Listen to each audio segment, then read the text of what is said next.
કેન્દ્રીય ગૃહમંત્રી અમિત શાહ 2 દિવસ ગુજરાત પ્રવાસે છે. આવતીકાલે જૂનાગઢ, ગીર સોમનાથની મુલાકાતે જશે. કેન્દ્રીય ગૃહમંત્રી 2 દિવસ ગુજરાત પ્રવાસે છે. આવતીકાલ અમિત શાહ જૂનાગઢ, ગીર સોમનાથની મુલાકાતે આવશે. આવતીકાલે 12 વાગે સોમનાથ મહાદેવના મંદિર ખાતે કરશે પૂજન અર્ચન. કોડીનારને ચલાલાની શુગર મિલોનું પુરાતન માટેના આ કાર્યક્રમમાં અમિત શાહ રહેશે ઉપસ્થિત. બ્રહ્મનાદ વિદ્યાધામના વિવિધ પ્રોજેક્ટના ઉદ્ઘાટનમાં અમિત શાહ જૂનાગઢ ખાતે રહેશે હાજર. 9 તારીખે અમદાવાદ અને ગાંધીનગરમાં 6 જેટલા કાર્યક્રમોમાં હાજરી આપશે. સાથે જૈન આચાર્ય શ્રીમદ બુદ્ધિસાગર સુરીશ્વર મહારાજની 150મી જન્મ જયંતિના સ્મારક સિક્કાનું કરશે વિમોચન. ઉપરાંત ઈડીસી બેંકની સ્થાપનાના 100 વર્ષની ઉજવણી નિમિત્તે શતાબ્દી સમારોહ પ્રસંગે અમિત શાહ ઉપસ્થિત રહેશે. સાથોસાથ બાર કાઉન્સિલ ઓફ ગુજરાત દ્વારા આયોજિત નવા નોંધાયેલા વકીલોના શપથગ્રહણ સમારોહમાં પણ અમિત શાહ ઉપસ્થિત રહેશે. ઉપરાંત અન્ય પણ કેટલાક વિકાસના કાર્યક્રમોમાં હાજરી આપશે. 2 દિવસના ગુજરાત પ્રવાસે આવેલા કોંગ્રેસ નેતા રાહુલ ગાંધી અમદાવાદમાં અલગ અલગ બેઠકો કરી ચૂક્યા. 2 દિવસના ગુજરાત પ્રવાસે આવેલા કોંગ્રેસ નેતા રાહુલ ગાંધી આજે અલગ અલગ 3 બેઠક યોજી ચૂક્યા, જેમાં પોલિટિકલ અફેર્સની બેઠક કરવામાં આવી હતી, તેમજ પ્રભારી, પ્રદેશ અધ્યક્ષ, સેક્રેટરીઓ સાથે સંવાદ બેઠક કરવામાં આવી. પોલિટિકલ અફેર્સ કમિટીની બેઠકમાં સંગઠનની સ્થિતિ અને બદલાવ અંગે બેઠકમાં ચર્ચા કરવામાં આવી. સાથે જ સંગઠનના માળખામાં બદલાવને લઈને પણ ચર્ચા કરાઈ. એપ્રિલથી યોજાનાર સંવિધાન યાત્રા અંગે બેઠકમાં ચર્ચા કરાઈ. સાથે બેઠકમાં તેમણે ગુજરાત કોંગ્રેસની સ્થિતિ અંગે ચિંતા વ્યક્ત કરી. બેઠકમાં રાહુલે ગુજરાત કોંગ્રેસના નેતાઓએ આક્રમકતા સાથે પ્રજા વચ્ચે જવાની વાતો કરી. આક્રમકતા સાથે લડી શકે એવા નેતાઓને કેન્દ્રીય નેતૃત્વ સપોર્ટ કરે અને લીડરશિપ કોમ્પ્રોમાઇઝ ન હોવી જોઈએ એવી રજૂઆત કરાઈ. બેઠકમાં રાહુલે નેતાઓને પૂછ્યું કે સવર્ણ વર્ગ કોંગ્રેસથી કેમ વિમુખ થઈ રહ્યો છે. અનેક સમસ્યાઓ હોવા છતાં મોટો વર્ગ ભાજપથી કેમ વિમુખ નથી થતો એ પણ સવાલ કર્યો. જ્યારે પણ ત્રીજો પક્ષ છે કે અન્ય પક્ષ સ્થિતિ બને ત્યારે કોંગ્રેસના જ મત કેમ તૂટે છે, ભાજપના મતમાં કેમ ભંગાણ નથી થતું. 30 વર્ષથી એકહત્તું શાસન હોવા છતાં ભાજપના મત ઓછા કેમ નથી થતા અને કોંગ્રેસના મત કેમ નથી વધી રહ્યા. હીરા ઉદ્યોગ, કાપડ અને સિરામિક સહિતના ઉદ્યોગમાં મંદી જોવા છતાં રોષ કેમ બહાર નથી આવતો. મુદ્દાઓ હોવા છતાં પ્રજા કેમ મત આપતી નથી. 8-9 એપ્રિલે યોજાનાર અધિવેશનમાં એઆઈસીસી ગુજરાત કોંગ્રેસનો રોડમેપ તૈયાર કરી સોંપશે. દરેક નેતાઓની જવાબદારી અને જવાબદેહી સુનિશ્ચિત કરાશે.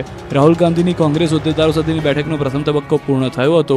પૂર્વ પ્રમુખો, પૂર્વ નેતા વિપક્ષ, પોલિટિકલ અફેર્સ કમિટી અને વિવિધ સેલ સાથેની બેઠકો પૂર્ણ થયા બાદ બેઠક અંગે કોંગ્રેસ પ્રવક્તા મનીષ દોશીએ કહ્યું કે આ બેઠકમાં અનેક સૂચનોથી આપ-લે અને ખુલ્લા આમ ડાયલોગ કરવામાં આવ્યા છે.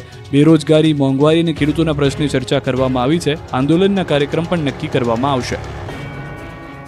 જલારામ બાપા અંગે બફાટ અને બાદમાં રાજ્યભરમાં સ્વામી સામે રોષ. સ્વામી જ્ઞાનપ્રકાશ આખરે વીરપુર મંદિર પહોંચ્યા, પરંતુ પછી જે થયું તે પણ ચર્ચામાં રહ્યું.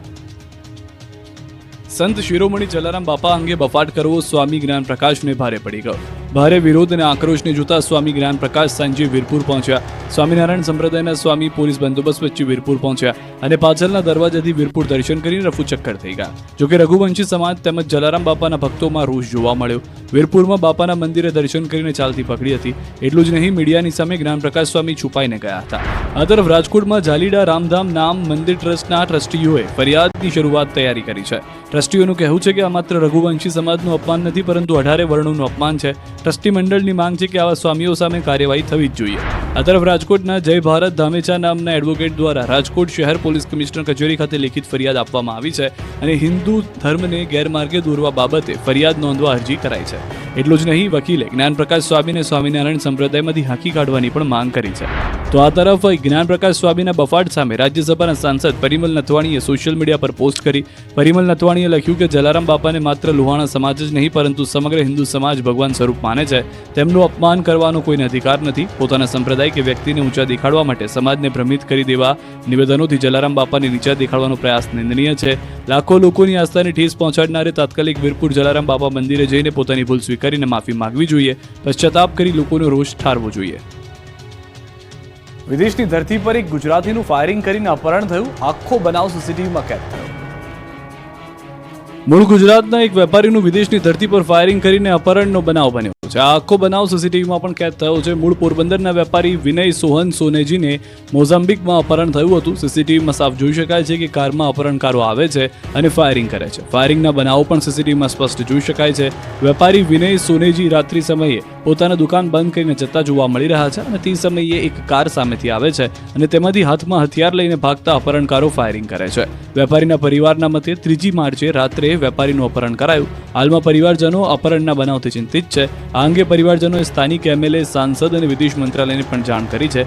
ખાસ વાત એ છે કે બનાવને 5 દિવસ વીત્યા છતાં હજુ સુધી વિનયનો પત્તો લાગ્યો નથી. એટલું જ નહીં, અપહરણકારોએ હજુ સુધી વિનયના પરિવારજનોનો સંપર્ક પણ નથી કર્યો, જેથી ચિંતા વધી ગઈ છે. વેપારી વિનયને વહેલી તકે મુક્ત કરવામાં આવે તેવી પરિવારજનો માંગ કરી રહ્યા છે.